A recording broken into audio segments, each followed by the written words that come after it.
Nah, jadi teman-teman, saya mau kembali ke sini ya. Di Islam tuh lengkap gitu. Ada pedoman, ada segala kehidupan. Dan pasti sukses. Nggak ada ceritanya orang nggak sukses. Jadi baru bangun, sudah diajarin jadi orang pinter. Wa yatafakkaruna fi khalqis samawati wal ardh. Kata Allah tuh, kamu mau kerja di mana sih?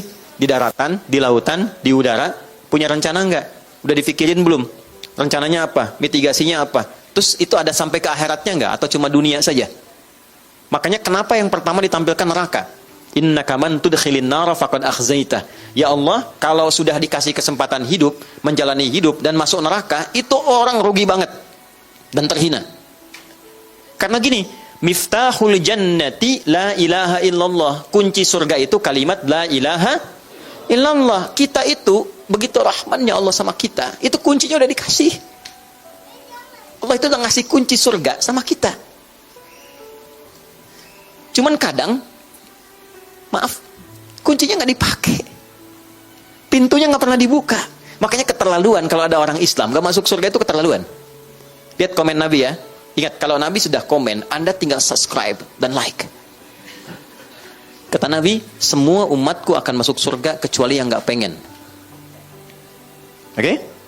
Nah, sekarang pertanyaannya adalah, nih, apa pedoman yang harus diikuti ini? Mulainya dari mana supaya kita mendapatkan kehidupan yang tadi dijanjikan seperti orang-orang dulu pernah mendapatinya dan viral sampai 15 abad setidaknya sampai sekarang. Mulainya dari mana? Maka dibuatlah 5 pilar. Dari 5 itu pokoknya masuk dulu ke frame-nya, setelah itu 4-nya jalannya yang lebar dan luas. Jalan yang lebar dan luas disebut syariah. Ana azhab ila hadzal makan fi syari' Bintaro, sektor 7. Saya lewat sini di jalan Bintaro yang lebar dari sektor 7. Kalau itu menjadi sifat pedoman yang lapang dan lebar, maka disebut syariat. Oke? Disebut apa namanya? Syariat. Makanya yang 1 namanya syahadat, yang 4 syariat. Untuk masuk ke frame Islam, guna mendapatkan salam, ada 5 pokok. 5 pokok ini disebut dengan rukun. Karena rukun ini ada dalam frame-nya Islam, maka sering disebut dengan rukun Islam. Rukun Islam ada berapa? 5. 1-nya kan pengakuan komitmen. Setelah itu apa?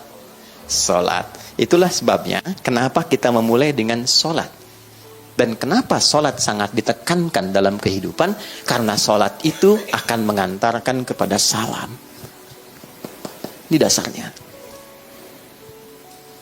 Tuh. Nah. Dan sholat, ini rahasianya. Kenapa semua sepanjang masih bernafas itu diwajibkan? Dan gak ada kaitan dengan materi, semuanya fisikal. Gak bisa berdiri, silahkan duduk, kata Allah tuh. Quran surah 4 ayat 103. Gak bisa duduk, berbaring. Berbaring susah, bergerak. Bergerak dengan tangan sulit, isyarat dengan kedipan mata. Tak bisa berkedip, disolatkan, lengkap. Ya, urutannya sempurna, sampai dengan selesai. Nah, kenapa rahasianya? Karena Allah pengen semua keadaan hambanya itu bisa tenang. Anda gak bisa berdiri, tapi Anda bisa duduk dengan tenang. Anda gak bisa duduk, tapi Anda bisa tiduran dengan bahagia. Itu ada pada sholat. Makanya sholat itu hebatnya, istimewanya, jangankan sholatnya, tempat yang digunakan untuk sholat itu memberikan aura ketenangan melebihi tempat manapun di muka bumi. Gak percaya? Saya tanya yang bapak-bapak nih ya, tenang mana di rumah, masuk rumah dengan masuk masjid? Ayo ngaku tuh, gak usah lihat sana, sini aja. Tenang mana, masuk masjid, masuk rumah? Masjid. Ya, makanya kenapa dicontohkan dulu keluar dari masjid, pulang singgah ke masjid. Saya pernah sampaikan itu di sini. Kan saya pernah katakan, teman-teman, saya mau kasih rahasia. Cuma di antara kita aja. Anda kalau nanti tes boleh kerja, berangkat dari masjid deh. Subuhan, syuruk, zikir, pamit lu sama istri, sama keluarga. Tapi poinnya bukan itu. Poinnya nanti yang pulang. Saat berangkat, Anda berdoa minta dimudahkan sama Allah. Begitu pulang, jangan langsung ke rumah. Mampir dulu ke masjid terdekat rumah. Gak percaya silahkan, beda auranya. Begitu Anda mau masuk, wudu dulu, sholat 2 rakaat, Anda katakan begini, ya Allah, boleh pakai bahasa Indonesia. Aku telah lakukan apa yang engkau perintahkan demi berikhtiar mencari rizki yang telah engkau tetapkan, dan aku mohon sekarang karuniamu seperti apa yang telah engkau janjikan. Kalau dengan semua yang halal telah aku tempuh belum mampu mendekatkanku pada rizkimu, mohon tunjukkan kepadaku saat ini dengan cara apa lagi aku meniti jalan mendapatkan rizkimu. Sujud. Demi Allah saya katakan, pulang ke rumah yang dibawa aura masjid bukan aura kantor. Jadi orang rumah itu mendapatkan ketenangannya. Bukan keributan yang terjadi di kantor. Bukan kelelahan yang terjadi di jalan. Ya, di jalan balap-balapan gak sempat maki, ketemu anak yang dimaki. Ayah, diam kamu. Udah nunggu kan. Nah, ini poin yang mau saya sampaikan, satu bagian. Nah, jadi teman-teman sekalian, pertama, mengapa dimulai dengan sholat. Nah, ini dasarnya saya mau kembalikan dulu supaya kita mengerti baik-baik. Inilah kenapa kita belajar sholat mesti benar. Kalau nggak benar, nggak dapat ini. Jadi kalau ada yang belum tercapai, ya hati-hati. Mungkin ada bagian yang belum tersambungkan dengan Allah secara baik. Sesuatu yang tersambung, kuat, ini erat, dan sulit dilepaskan, itu disebut silah namanya. Apa namanya? Silatun. Silah. Dari kata wasala, nyambung, erat. Pernah dengar ini? Silaturahim? Ya. Ketersambungan rasa kasih yang dalam. Sehingga walaupun terpisahkan tempat dan keadaan, ia masih bisa merasakan itu dengan memberikan satu rasa yang dalam. Jadi kalau Anda bertemu dengan kawan-kawan, reunian, kan?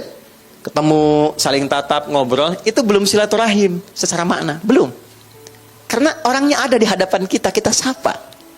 Tapi kalau Anda meninggalkan tempat ini, kemudian ingat kepada kawan kita, terus kita WA, malam-malam kita ingatkan, akhi, maafkan kalau saya ada salah ya, mudah-mudahan Allah pertemukan kembali kita sampai jannah, malam tahajud ya. Itu namanya silaturahim. Silah, terikat walaupun ruangnya sudah berbeda.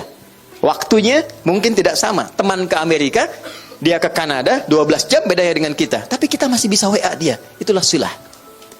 Hubungan yang menyambungkan kita dengan Allah sehingga terkoneksi dalam setiap keadaan dimanapun berada, itu adalah sholat. Kenapa sholat disebut dengan sholat? Ya, padahal sholat kan namanya doa kan? Ya kan? Tapi kenapa disebut dengan kalimat sholat?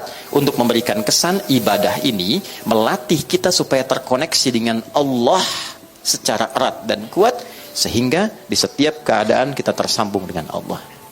Oke, teman-teman yang laki-laki nih, Anda punya koneksi dengan orang yang punya kedudukan. Gampang nggak pekerjaannya? Gampang. Ibu terkoneksi dengan Korlantas, lalu lintas gampang kan? Dikawal, ya kan? Anda punya koneksi dengan Allah, apa yang sulit bagi Allah? Nih, kalimat mahal ya. Anda boleh catat ini. Mau bikin status juga silahkan, terserah. Tapi yang penting status kita di hadapan Allah. Ada satu kalimat yang sangat mahal. Yang kalau kita punya ini, tentram kehidupan dunia. Kalimatnya singkat, cuma 3 kata. Aku punya Allah. Itu. Aku punya Allah. Ini kalimat yang mahal, yang jarang dimiliki sampai hari ini. Kenapa engkau begitu tegar, padahal masalah rumah tangga kamu itu begitu pelik? Aku punya Allah. Aku yakin Allah pasti akan berikan solusi. Kamu kok kelihatannya biasa-biasa saja sih? Padahal kan kemarin pekerjaan kamu gagal. Aku punya Allah. Allah sudah ngatur rizki. Rizki aku sudah Allah tetapkan. Aku punya Allah. Kalimat ini yang mahal sekarang. Bilal itu saat dicambuk, suasananya terik. Ditimpa batu yang sudah dipanaskan. Ketika dicambuk sekali, kalimatnya irtad, murtad kamu. Jawabannya Allah. Aku punya Allah. Saya tanya pada Anda, kalimat ini muncul nggak dalam setiap situasi?